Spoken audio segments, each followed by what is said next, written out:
Assalamualaikum warahmatullahi wabarakatuh. Waalaikumsalam warahmatullahi wabarakatuh. Yang terhormat Ibu Kepala Sekolah, Ibu Lilis Koliso SPD.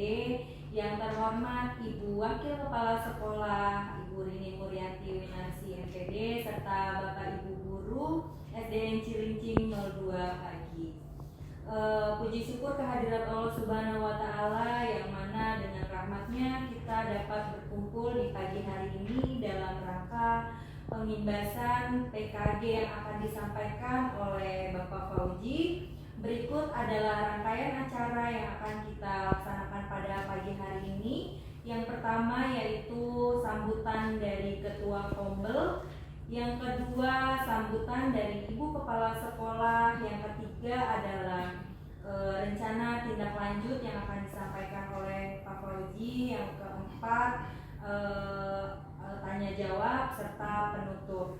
Baiklah, supaya untuk mempersingkat waktu sebelum acara dimulai, alangkah baiknya kita buka dengan pembacaan basmalah. Bismillahirrahmanirrahim. Memasuki acara yang pertama yaitu sambutan dari Ketua Kombel yang akan disampaikan oleh Ibu Rini Winarsi MPD. Kepadanya dipersilakan.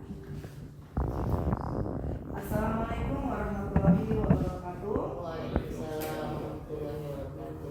Salam sejahtera untuk kita semua. Puji syukur kehadirat Allah Subhanahu wa Ta'ala, pada hari ini kita masih bisa berkumpul bersama-sama dalam kegiatan Kombel EC SDN Cilincing 02.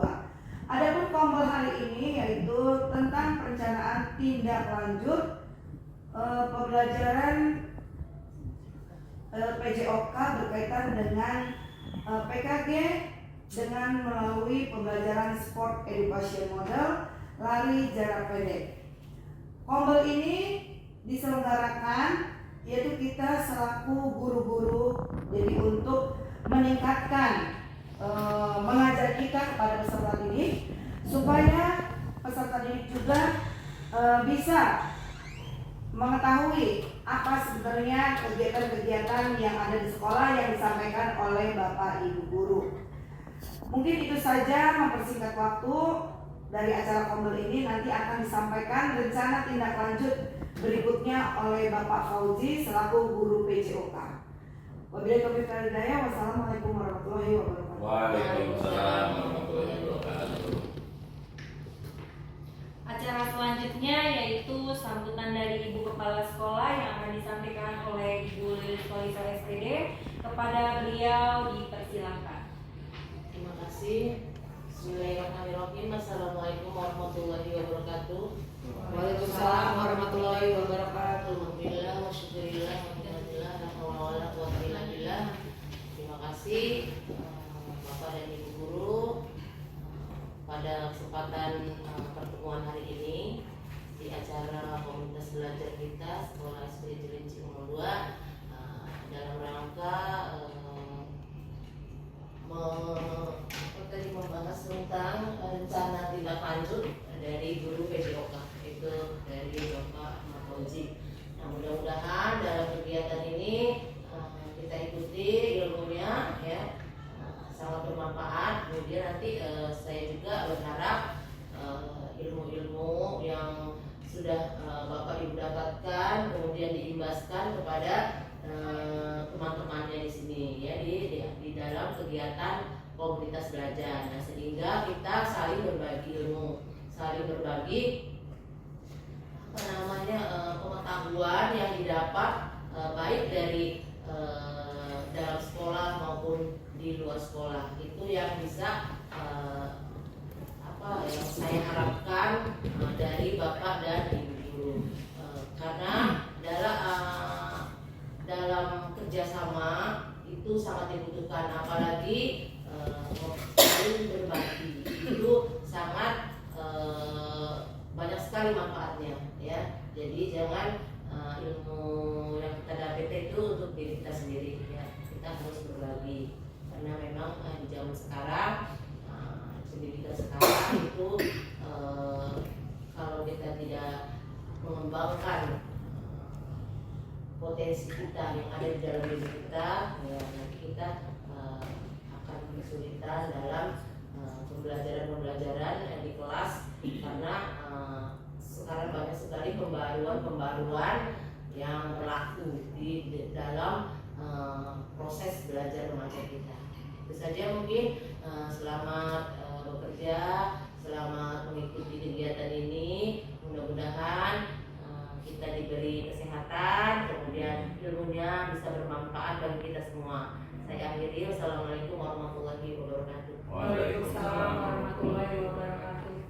Baik, selanjutnya memasuki acara inti yaitu pengimbasan hasil pelatihan PKG yang sudah diikuti oleh Bapak Ahmad Fauzi tentang rencana tindak lanjut yang akan disampaikan oleh beliau. Kepada Bapak Ahmad Fauzi, disilakan.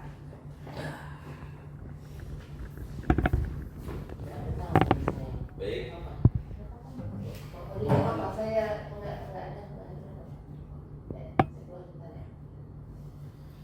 Baik, Assalamualaikum warahmatullahi wabarakatuh. Selamat pagi Bapak Ibu semuanya. Terima kasih sudah berkenan hadir untuk melaksanakan rencana tindak lanjut yang nanti saya akan sampaikan dan saya paparkan di sini adalah tentang melalui pembelajaran Sport Education Model atau SEM, di mana pembelajaran ini adalah yang berpusat kepada anak. Yang di sini saya ambil contoh adalah tentang lari jarak pendek dalam cabang olahraga atletik. Nah, dalam pembelajaran Sport Education Model ini adalah kita mengajarkan kepada anak, berpusat kepada anak bagaimana kita mengajarkan dari segi struktur panitiaan itu kita libatkan semuanya ke anak, Bu. Nanti mungkin kita libatkan ke anak, kita serahkan dari panitianya mereka. Ada ketua pelaksana, sekretaris, bendahara, ada anggotanya. Nanti misalkan contohnya adalah pertandingan lari jarak pendek, nanti pesertanya adalah yang mengikuti lomba, dan ada juga peserta itu jadi penonton, supporter. Nah, itu kita berikan kebebasan kepada peserta didik. Biarkan mereka yang memilih dia mau di bagian bidang apa. Jadi semuanya terlibat, saling berkolaborasi. Langsung saya jelaskan di sini. Di sini adalah rencana tindak lanjut saya, yaitu tentang lari jarak pendek atau sprint melalui pembelajaran Sport Education Model. Next.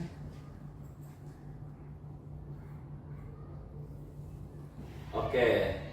Di sini latar belakang dari lari jarak pendek adalah berlari dengan menggunakan kecepatan yang tinggi atau berlari dengan secepat-cepatnya dari satu tempat ke tempat yang lain. Adapun faktor-faktor yang mempengaruhi lari jarak pendek yaitu koordinasi, kelentukan, kekuatan, kecepatan, dan ketahanan. Next.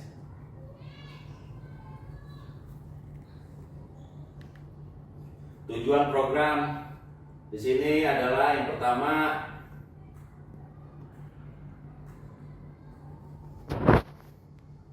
adalah peserta didik diharapkan dapat mempraktikkan gerak dasar lari jarak pendek. Lalu yang kedua adalah mengembangkan keterampilan motorik dan koordinasi tubuh. Dan yang ketiga adalah meningkatkan kemampuan kerja sama tim dan komunikasi antara peserta didik. Dan yang keempat, menguatkan profil pelajar Pancasila dengan fokus pada bergotong royong, bernalar kritis, dan kreatif. Next. Capaian, langkah, dan hasil yang diharapkan. Capaian.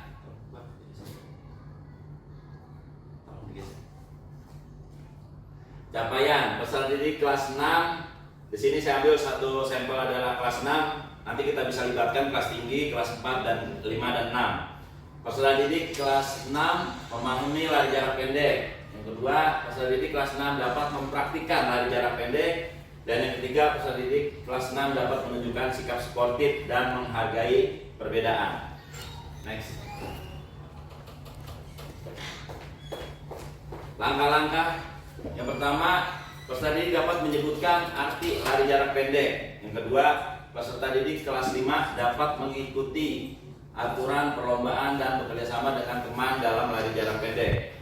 Peserta didik dapat menerima kemenangan dan kekalahan dengan lapang dada serta menghargai pendapat sesama teman atau sesama peserta didik. Next.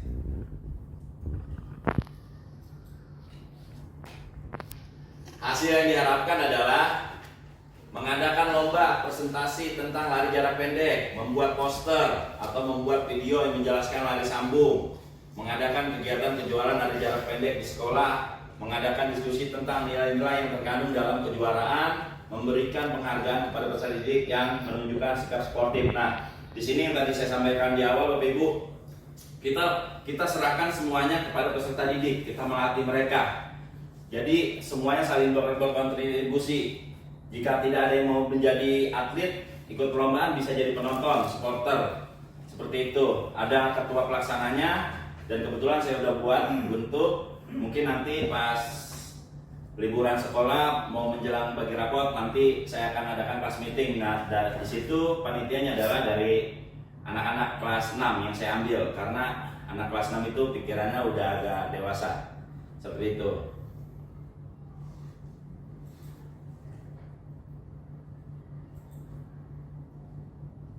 Satu, struktur program. Jenis program itu adalah interkurikuler dan kokurikuler.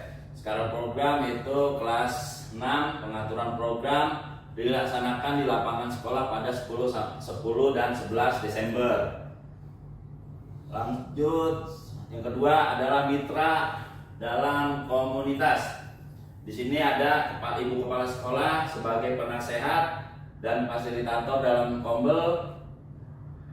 Terus lalu saya sendiri sebagai guru PJOK dan rekan sejawat. Rekan sejawat saya adalah Bapak Ibu semua. Lanjut berdiskusi bersama dalam mengembangkan materi, penugasan dan evaluasi. Guru kelas berdiskusi bersama dalam mengembangkan konten untuk presentasi kombel, berdiskusi bersama untuk memfasilitasi pembuatan karya dan pelaksanaan sport dan visual model kepada peserta didik. Mungkin nanti saya minta penguatannya aja Bapak Ibu, dari kelas 4, 5, 6 misalkan saya ambil panitianya dari kelas 6. Nah, nanti berarti yang jadi peserta perlombaannya itu adalah dari kelas 4, 5, dan 6. Mungkin bisa dibantu untuk mendorong motivasi anak agar terlibat semua. Mungkin tidak semua peserta didik untuk mengikuti perlombaannya, tapi mendorong untuk menjadi supporter, seperti itu, menjadi pendukung. Lanjut, yang ketiga adalah struktur program dan mitra dalam komunitas belajar.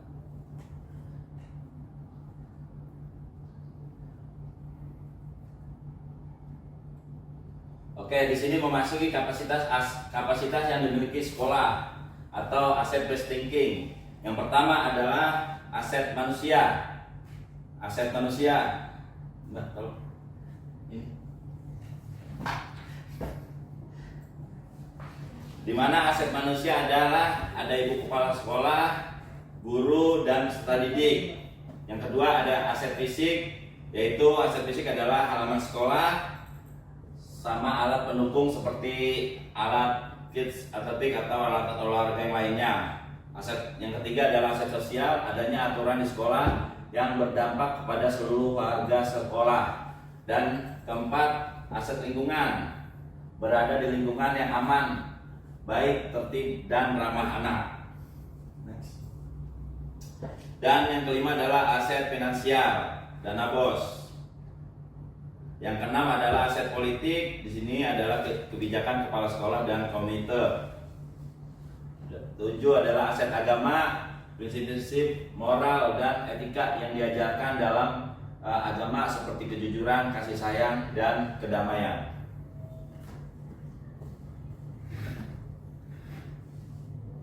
Di sini ada memasuki rencana evaluasi. Yang pertama adalah observasi, mengamati antusiasme dan keterlibatan peserta didik dalam kegiatan tersebut. Rubrik penilaian, saya sendiri selaku guru olahraga dan refleksi peserta didik, penilaian dilakukan oleh peserta didik. Jadi antara peserta didik Bapak Ibu itu bisa saling menilai, sesama peserta didik. Itu sudah berlaku di pembelajaran sekarang. Lanjut.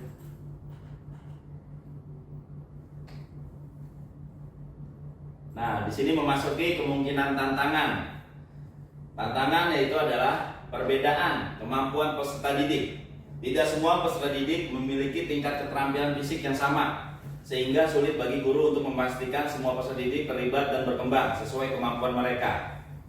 Lalu kendala yang kedua adalah cuaca dan kondisi lingkungan. Jika kegiatan atletik dilakukan di luar ruangan, faktor cuaca seperti hujan, panas berlebihan, nah itu menjadi suatu kendala. Nah, di sini keterbatasan saya Bapak Ibu, yang pertama, saya tidak bisa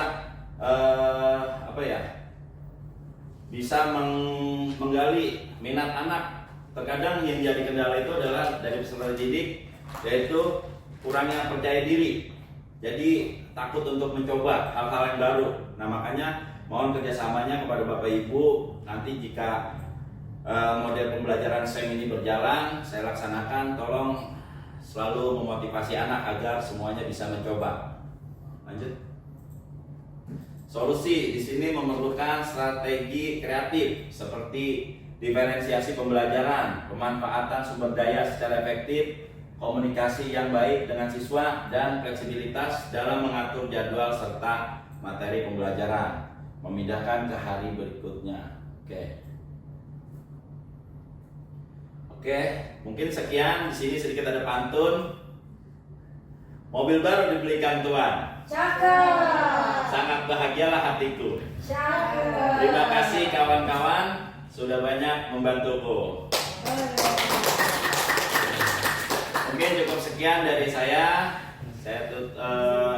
Jika ada yang ingin ditanyakan atau ngasih saran, masukan, boleh Bapak Ibu. Saya Pak, tanya. Oke, boleh. Tanya doang ya Pak Koji, saya ingin aja. Misalnya di program Pak Koji ini ada kendala nih Pak Koji. Langkah apa sih yang bisa diambil supaya program itu bisa terlaksana dengan baik? Misalnya kayak hujan. Ya. Oke, baik. Mohon izin saya menjawab, Bu ya. Mungkin karena faktor yang bisa kendalanya di hujan, mungkin bisa kita laksanakan di musim kemarau. Karena di musim kemarau itu aktivitas di outdoor itu kita bisa laksanakan. Mungkin jika tidak bisa, misalkan jadwalnya hari ini pelaksanaannya, jika kendala tiba-tiba hujan, mungkin kita bisa lakukan juga di esok harinya, seperti itu, Ibu Tia. Ada lagi Bapak Ibu? Ada yang ingin menambahkan? Boleh Pak, mau menambah itu. Boleh Ibu. Ya, kan tadi kan sesuatu yang baru gitu Pak. Alangkah baiknya kita punya apa sih namanya strategi baru tuh disampaikan dulu ke anak-anaknya gitu. Tapi juga strategi apa support education model itu disampaikan. Ya, mensosialisasikan Bu. Ya, Baik Bu, siap. Terima kasih. Ada lagi Bapak Ibu? Pak, saya mau ngasih masukan. Ini sih bagus ya, bagus banget. Jadi ini tuh saya berharap jadi kegiatan itu bisa konsisten karena bisa melatih kemandirian anak, dan di situ juga poin-poin untuk PL5 sendiri masuk ya. Jadi dari dini dia sudah belajar mandiri, bahkan bisa dibilang sih mereka bakalan bisa belajar jadi event organizer gitu ya dari kecil ya. Jadi saya berharap bisa konsisten ini berlaku kepada anak dan bisa mengembangkan bakat mereka belajar menjadi event organizer sejak dini. Ya, siap Pak. Terima kasih. Memang udah Pak, Hamzah? Ya. Baik. Memang benar yang dikatakan Pak Hamzah.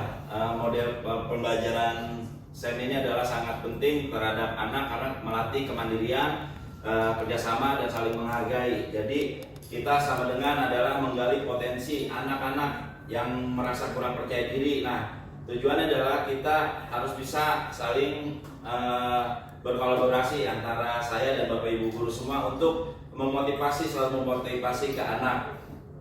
Nah, nanti saya minta tolong Bapak Ibu ketika nanti ada anak yang saya sudah bentuk kepanitiaannya dalam model pembelajaran SEM ini, mungkin nanti anak-anak saya arahkan ke menemui ibu satu persatu untuk membawa proposal. Mungkin nanti terserah Bapak Ibu aja ngasihnya mau berapa. Jadi kita melatih anak itu cara melaksanakan pertandingan itu ada tahapannya, tidak ujuk-ujuk langsung bertanding. Jadi mereka bisa tahu ketika melaksanakan perlombaan itu, kepanitiaannya itu mereka jadi dapat pengalaman hal-hal yang baru untuk mereka, dan nantinya itu pastinya akan kepakai ketika mereka lulus bahkan sampai dewasa. Iya Pak, benar, jadi pengalaman yang menarik. Iya, nanti kalau ada panitia yang keliling, mohon bantuannya kasih seberapanya aja gitu. Nanti dana yang terkumpul juga nanti mereka semua yang ngelola. Nah, saya selaku guru PJOK-nya hanya memfasilitasi dan memantau. Mereka semuanya yang terlibat. Nanti ada kesalahan sedikit mungkin saya tambahkan atau kasih tahu mereka, atau dari Bapak Ibu juga, misalkan dari bentuk kepanitiaannya ada yang kurang bagus, tolong anak-anaknya diarahkan. Dan panitia ini saya ambil dari kelas 6A dan 6B, saya collab, jadinya kolaborasi agar mereka bisa sharing kepada teman kelas yang lainnya. Seperti itu. Ada lagi Bapak Ibu? Cukup? Pak Nur? Cukup. Udah Bapak Ibu ya? Oke, baik. Mungkin sekian presentasi dari saya atas tentang tindak lanjut tentang pembelajaran sport education model. Harapannya adalah kedepannya, khususnya untuk peserta didik kita semua, adalah lebih baik lagi, dan anak-anak kita adalah anak-anak yang akan menjadi peserta didik yang berkualitas. Mungkin sekian dari saya. Saya ucapkan terima kasih sekali lagi atas waktunya dan saran dan pertanyaannya. Kurang lebihnya saya mohon maaf. Saya akhiri, wabillahi taufiq wal hidayah. Wassalamualaikum warahmatullahi wabarakatuh. Waalaikumsalam warahmatullahi wabarakatuh. Baiklah Bapak Ibu, serangkaian acara sudah kita laksanakan. Terima kasih atas waktunya. Semoga menjadi manfaat untuk kita semua. Baiklah, kita akhiri saja acara pada pagi hari ini. Kurang lebihnya mohon maaf. Wabillahi taufiq wal hidayah. Wassalamualaikum warahmatullahi wabarakatuh.